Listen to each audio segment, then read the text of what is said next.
The day I watched my son drive away after helping me settle into Golden Sunset Nursing Home remains vivid in my memory. The pristine lobby with its carefully arranged artificial flowers, the staff's rehearsed smiles, and the faint antiseptic smell that couldn't quite mask what lay beneath the surface. All of it feels like yesterday, though it's been 3 years now. I remember thinking this was the responsible choice, the safe option, the place where I'd find community and care as I navigated my later years.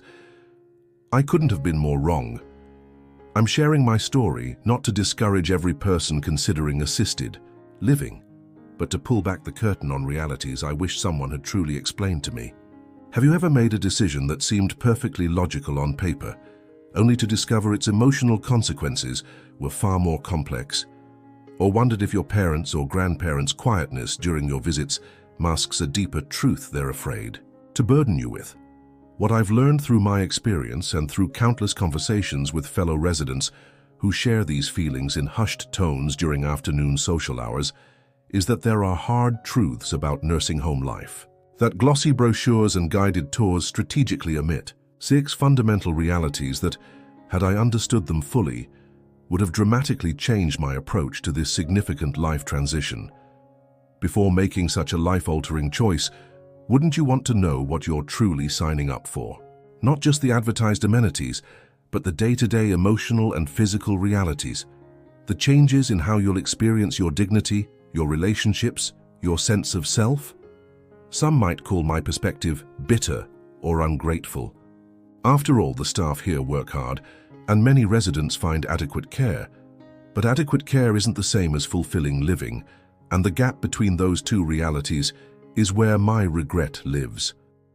It's where the untold stories of thousands of nursing home residents across America reside, stories that deserve to be acknowledged before others face the same disillusionment. The conversation about aging in America desperately needs honesty.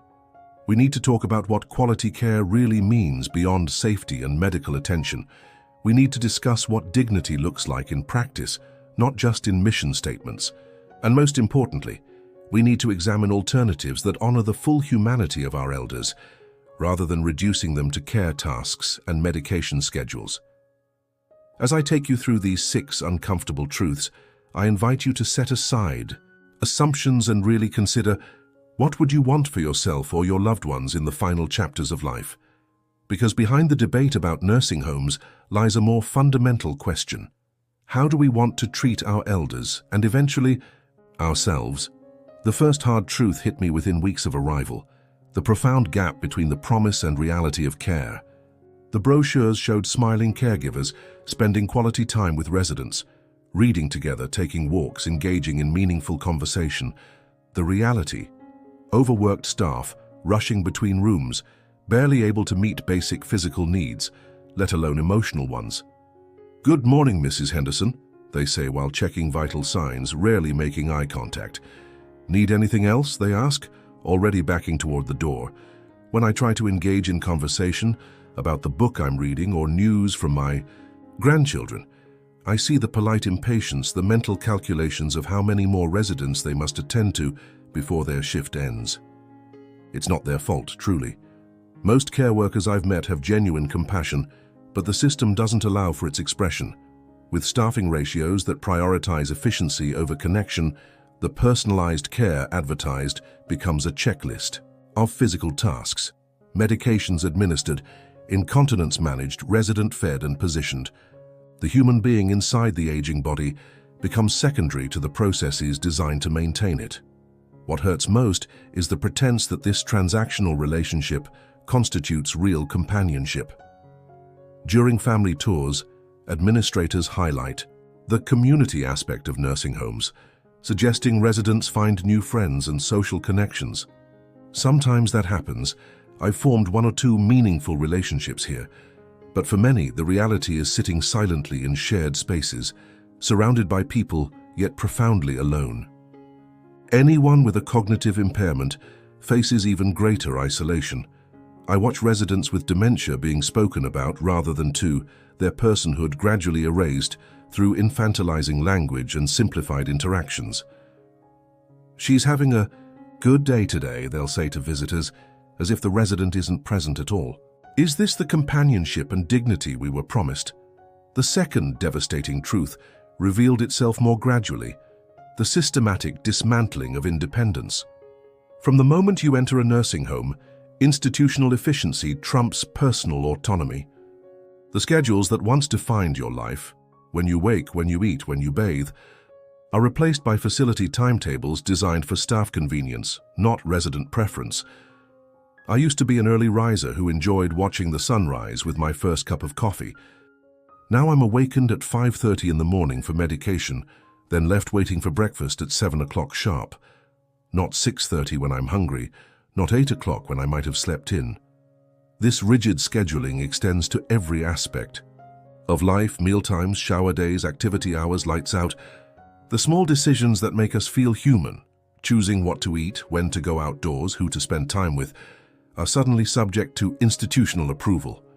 Want soup instead of the featured entree? That requires paperwork. Prefer a shower in the evening rather than morning? That disrupts the established routine. Need transportation to visit a friend? That must be arranged weeks in advance, if approved at all. Even more disturbing is how quickly we internalize this loss of agency.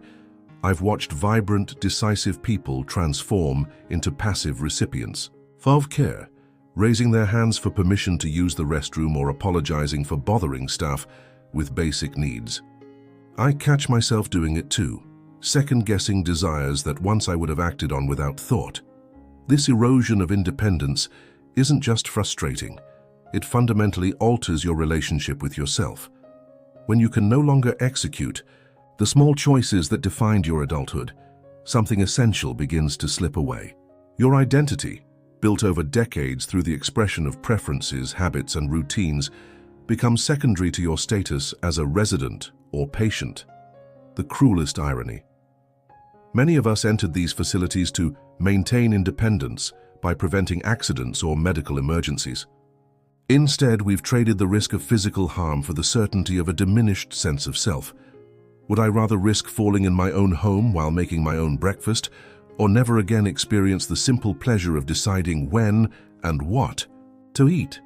It's a question I wish I'd contemplated more deeply before signing away my autonomy. Perhaps the cruelest irony of nursing home life is that you can be surrounded by people yet experience the deepest loneliness of your life.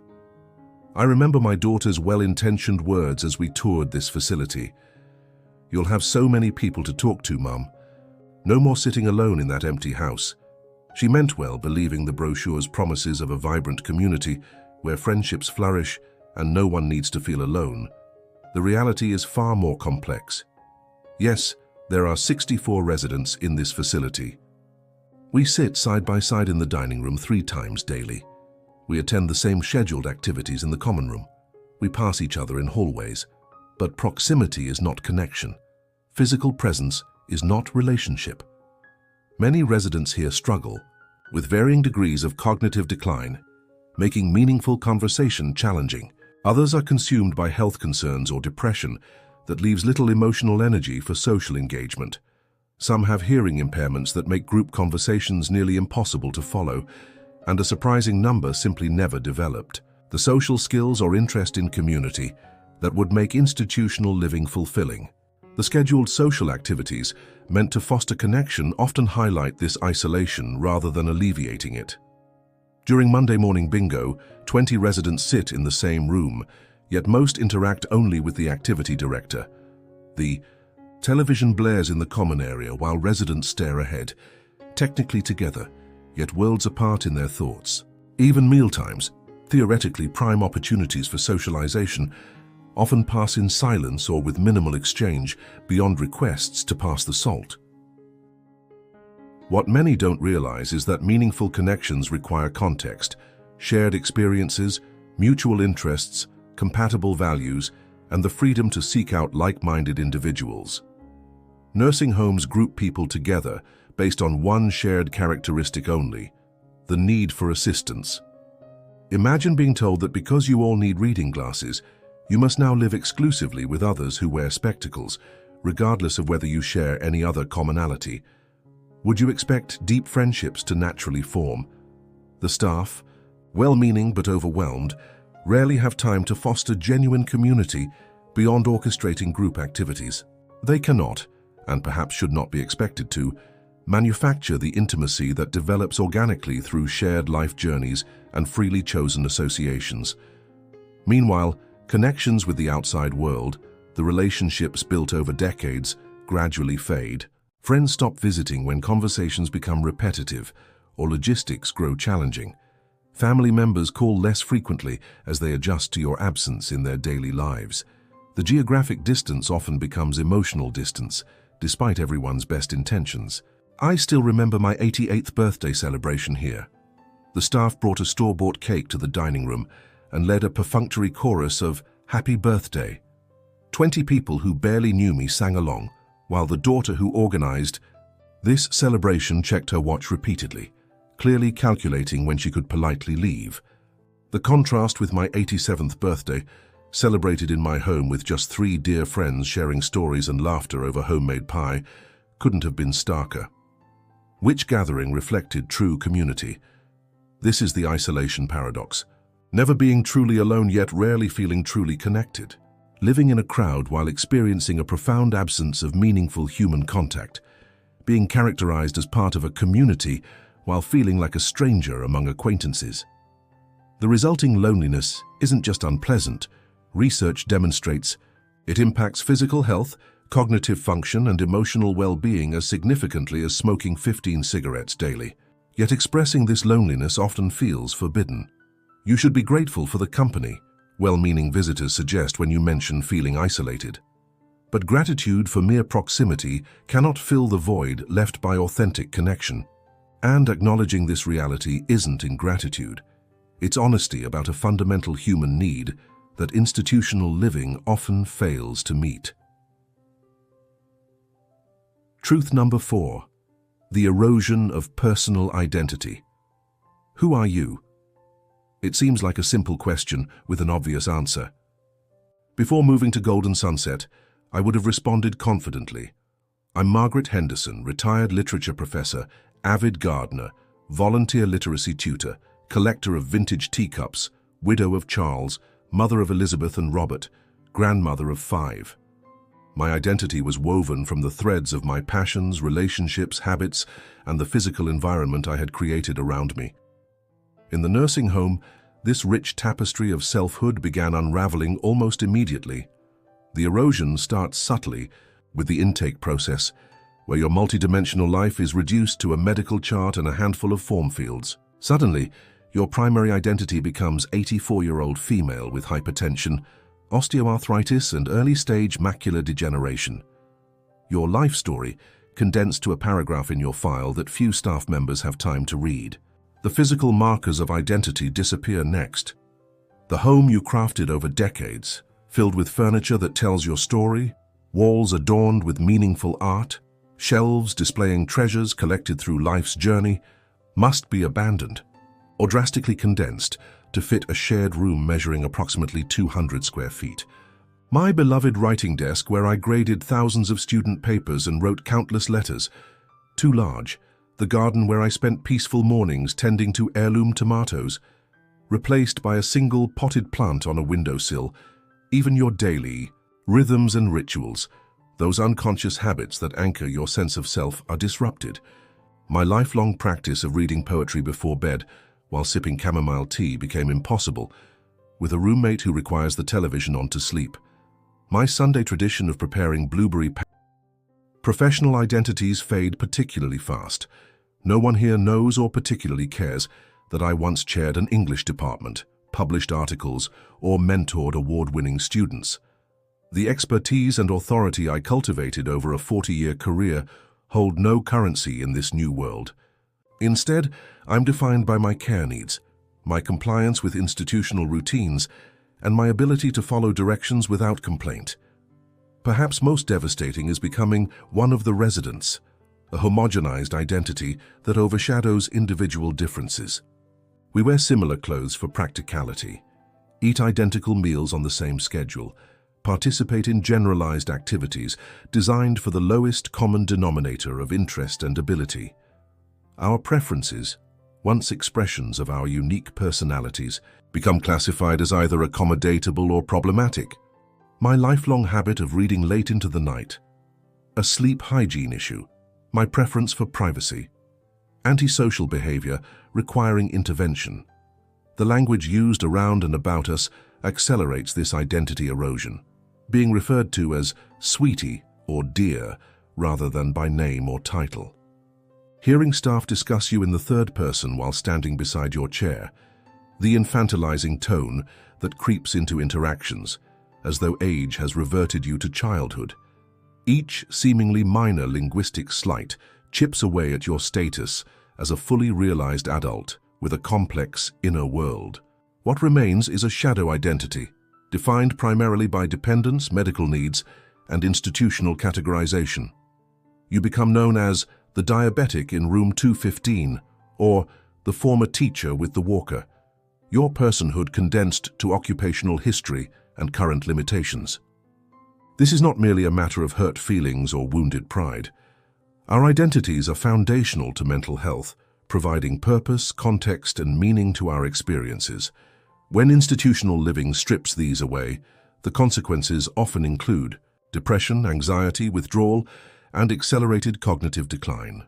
I've watched formerly vibrant individuals surrender to this identity erosion, their personalities fading as institutional life gradually overwrites their sense of self. The tragedy is that much of this erosion is unnecessary, a byproduct of efficiency-driven systems rather than an inevitable consequence of aging or needing assistance. With thoughtful design and person-centered approaches, supportive living environments could preserve and even celebrate individual identities. Instead, we've created systems that inadvertently erase them, leaving residents adrift in an unfamiliar existence where the question, "Who am I?" becomes increasingly difficult to answer. When I made the decision to move into Golden Sunset, I believed I had a clear understanding of the financial commitment. The marketing director had reviewed the monthly fee structure, explaining that for $5,800 per month, all my needs would be covered. My retirement savings, Social Security benefits, and the proceeds from selling my home would sustain me comfortably through my remaining years. The financial clarity seemed like one less thing to worry about. How naive that assumption proved to be. Within 3 months of moving in, the hidden costs began emerging like unwelcome weeds through carefully maintained pavement. First came the level of care adjustments, a euphemism for price increases when your physical needs change. After a minor fall that left me needing temporary assistance with bathing, my monthly rate increased by $700. Though my need for extra help lasted only 2 weeks, the rate increase became permanent. Then there are the countless services excluded from the advertised all-inclusive package. Transportation to medical appointments outside the facility's scheduled weekly shuttle, $85 per trip. Internet access in your room, $69 monthly. Want to have a private birthday celebration in the small community room? That's a $200 event fee, plus mandatory catering from the facility's kitchen, even basic personal. Care items carry marked-up prices when purchased through the facility's convenience store, the only option for residents who can no longer drive. A bottle of aspirin that costs $4 at the pharmacy. Now, the financial erosion is particularly devastating for those who planned carefully, but couldn't anticipate the accelerating costs. My neighbor Eleanor entered Golden Sunset with what seemed like adequate savings, only to deplete her resources. Within 3 years, due to annual rate increases averaging 8%, far outpacing inflation or Social Security adjustments. Now on Medicaid, she's treated subtly differently by staff, relegated to a shared room in a less desirable wing, and denied access to certain premium services. What many prospective residents don't realize is that nursing homes operate on a business model that incentivizes maximizing revenue from each resident. The glossy brochures showcase amenities while minimizing discussion of how each service carries additional fees.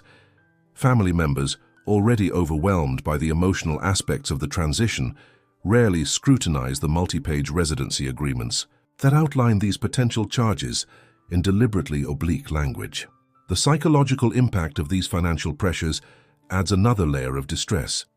After a lifetime of financial independence, Many residents experience profound shame at having to ask children for help covering unexpected expenses. Others silently forego necessities or small pleasures, declining needed physical therapy sessions or cancelling newspaper subscriptions that kept them connected to the world to stretch dwindling resources. Most heartbreaking are those who, facing financial depletion, must move yet again to even more institutional settings with shared rooms and minimal amenities. Having already endured the trauma of leaving their homes and communities, they face another upheaval with even fewer choices and greater dependence. Had I understood these financial realities, I might have explored alternatives that offered greater transparency and value. I might have investigated aging-in-place modifications for my home that, while initially expensive, would have proven more economical over time. I might have considered co-housing arrangements with friends facing similar circumstances, sharing costs while maintaining independence. Instead, I watch my carefully accumulated resources diminish faster than anticipated, creating a new layer of anxiety about what happens when they're gone. Will my children need to subsidize my care? Will I be forced to move again when I can no longer afford the rising costs? The financial security I worked decades to achieve now feels as fragile as my aging bones. No aspect of nursing home life has surprised me more than its profound impact on mental and emotional well-being. I arrived as a generally optimistic person who had weathered life's difficulties, widowhood, cancer treatment, retirement adjustments, while maintaining resilience and purpose. Within 6 months, I barely recognized my emotional landscape. Depression settles over nursing home residents like an invisible fog, sometimes thin enough to see through, other times so thick it obscures all perspective. The clinical term adjustment disorder hardly captures the existential despair that accompanies losing your home, routines, privacy, purpose, and independence simultaneously. Yet this profound grief receives remarkably little acknowledgement or support. When I mentioned feeling depressed to the staff nurse, her solution was immediate: a prescription for antidepressants. There was no exploration of the legitimate losses I was mourning, no conversation about finding new sources of meaning, no recognition that my feelings might be an appropriate response to significant life changes.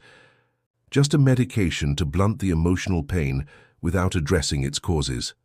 The sense of purposelessness becomes particularly corrosive to mental health. Humans need to feel useful, to contribute something meaningful to their communities. In traditional societies, elders hold valued roles as wisdom keepers, storytellers, and mentors. In nursing homes, residents are primarily recipients of care rather than contributors of value. When the highlight of your day becomes choosing between pureed chicken or fish for dinner, the soul begins to wither.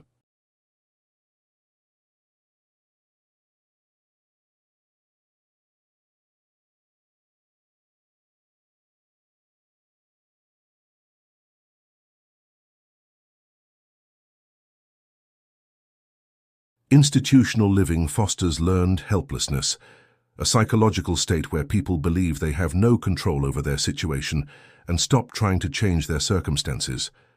After months of having decisions made for you, of being directed, rather than consulted, of having preferences ignored for institutional convenience, many residents internalize a profound passivity. I've watched vibrant, opinionated people gradually stop expressing preferences or initiating activities, their spirits diminished by the constant, subtle message that their agency doesn't matter. The loss of privacy creates another layer of emotional strain. At 84 years old, I suddenly found myself sharing living quarters with a stranger for the first time since college dormitory days 65 years earlier. Every cough, sniffle, television preference, and bathroom habit becomes communal knowledge. Even medical discussions often happen within earshot of roommates or in semi-public spaces, where other residents and staff can overhear intimate details. This constant public exposure creates a vigilance that prevents true relaxation or vulnerability. Perhaps most painful is witnessing the cognitive decline of fellow residents without adequate emotional support. When my dining companion Martha began showing signs of dementia, her confusion was met not with compassionate engagement, but with impatient corrections and eventually chemical sedation. The message was clear. Emotional and cognitive challenges are inconveniences to be managed rather than human experiences to be supported. Watching her transformation heightened my own fears about what would happen if my mind began to fail.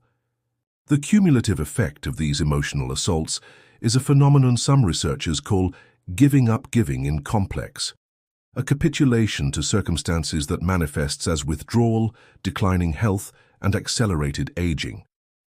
I've seen residents who enter with relatively minor physical limitations decline rapidly not from disease progression, but from the crushing weight of institutional living on their psychological well-being. Facilities advertise activities directors and social programs as antidotes to these emotional challenges, but the offerings rarely address the depth of existential distress residents experience. Bingo games and occasional musical performances cannot compensate for the loss of meaning, purpose, dignity, and connection that institutional living often entails. The tragedy is that these emotional and mental health impacts aren't inevitable consequences of aging. They're largely products of how we've designed elder care. Other models exist that honor the full humanity of older adults, that recognize emotional well-being as equally important as physical safety. Had I understood the psychological toll of traditional nursing home life, I would have fought harder to find or create alternatives that nourished my spirit as well as sheltered my body. If my journey has taught me anything, it's that the traditional nursing home model represents just one option among many, and often not the best one. Had I investigated more thoroughly, I might have discovered alternatives that better preserved my autonomy, identity, and joy. Let me share what I've learned through countless conversations with families and fellow residents who found better paths. Aging in place, remaining in one's own home with appropriate supports, offers the most obvious alternative. For many, modest home modifications can address safety concerns while maintaining the comfort of familiar surroundings. Widened doorways. For potential wheelchair use, bathroom grab bars, kitchen adaptations, and first-floor living spaces can transform challenging homes into supportive environments. Organizations like Rebuilding Together and the National Council on Aging offer resources for low-cost modifications that prevent the need for institutional care. Technology now provides unprecedented support for independent living. Medical alert. Systems have evolved far beyond the basic "I've fallen" pendants. Today's options include medication management systems, passive monitoring that detects changes in routines suggesting health issues, video communication platforms for virtual health visits, and smart home features controlled by voice commands. One friend's mother maintained independence for 5 additional years through a combination of these technologies. For those needing personal assistance, in-home care services offer flexibility that institutions simply cannot match.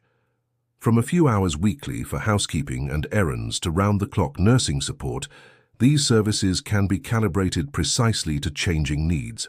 Though potentially expensive when extensive care is needed, combining paid help with family support and community resources often proves more economical than residential facilities.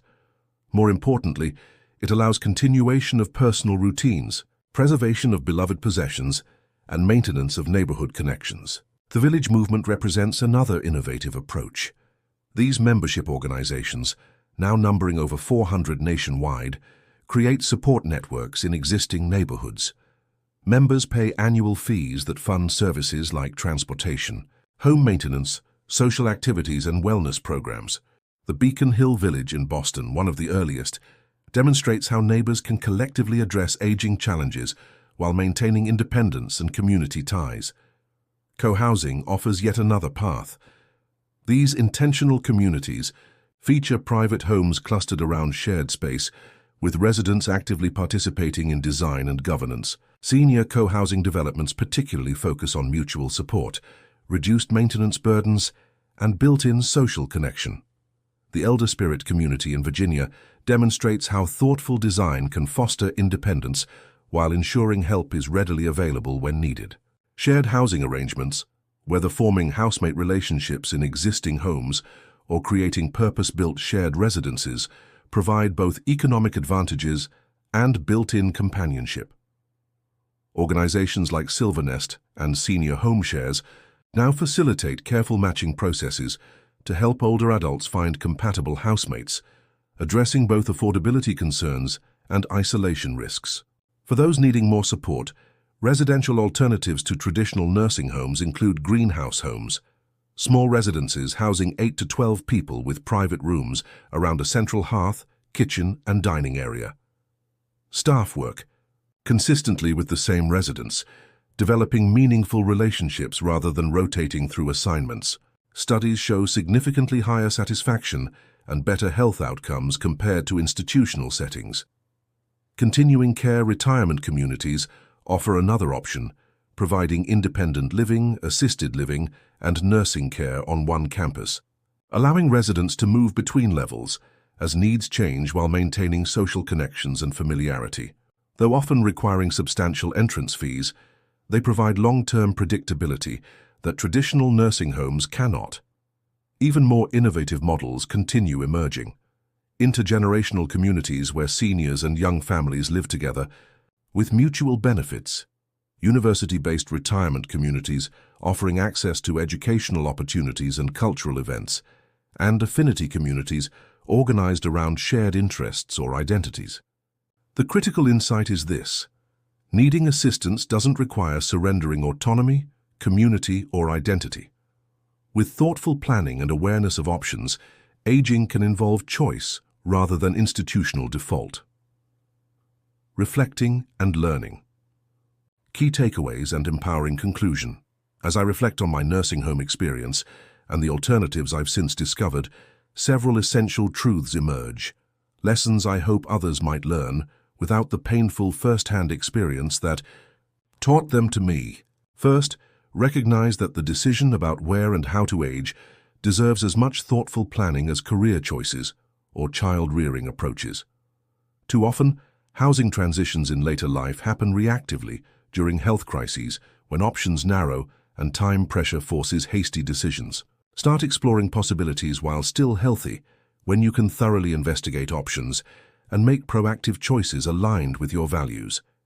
Second, understand that physical safety represents just one dimension of well-being, the institutional. Focus on preventing falls and managing medications often comes at the expense of emotional health, meaning purpose and autonomy. The best aging environment balances physical safety with psychological and spiritual well-being, protecting not just the body, but also the soul. Third, be wary of marketing promises that emphasize amenities while glossing over daily realities. The elegant piano in the lobby and restaurant-style dining mean little if staffing ratios prevent meaningful interaction and institutional schedules override personal preferences. Ask specific questions about resident-to-staff ratios, staff turnover rates, and how individual preferences are accommodated. Fourth, recognize that one environment cannot serve everyone equally well. Your specific needs, values, personality, and preferences should guide your choices. Introverts may suffer in settings designed around constant group interaction. Those with strong cultural identities may wither in environments that don't honor their traditions. People needing physical assistance but maintaining sharp minds may find themselves inappropriately grouped with those having cognitive challenges. Fifth, understand that financial considerations extend beyond monthly fees. Investigate potential rate increases, additional charges, and what happens if resources deplete.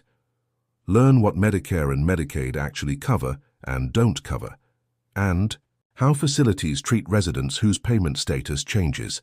Perhaps most importantly, reject the narrative that diminished quality of life represents an inevitable consequence of aging. Different approaches to elder support produce dramatically different outcomes. The growing movement toward person-centered, dignity-preserving models demonstrates that meaningful living remains possible despite physical challenges.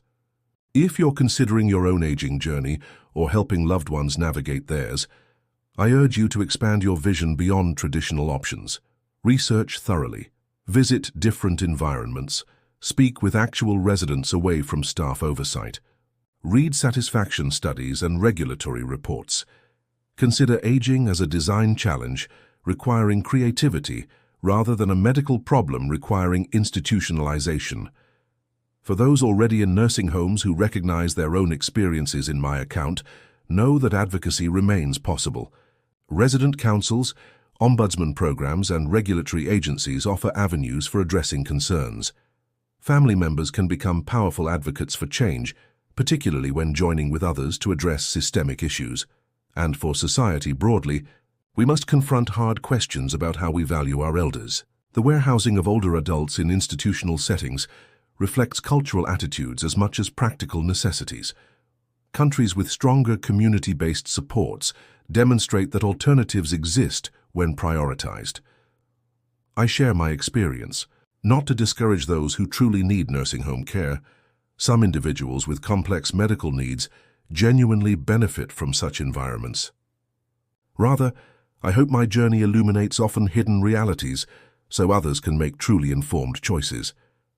Had I understood these 6 hard truths before selling my home and relocating to Golden Sunset, my later years might have unfolded very differently.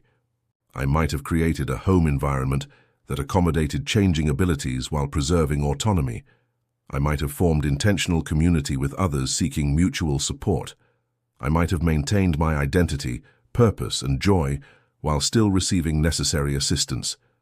That alternative story remains unwritten for me. But perhaps through sharing my experience, it becomes possible for you or your loved ones. The final chapters of our lives deserve to be authored with as much intention, dignity, and self-determination as all those that came before.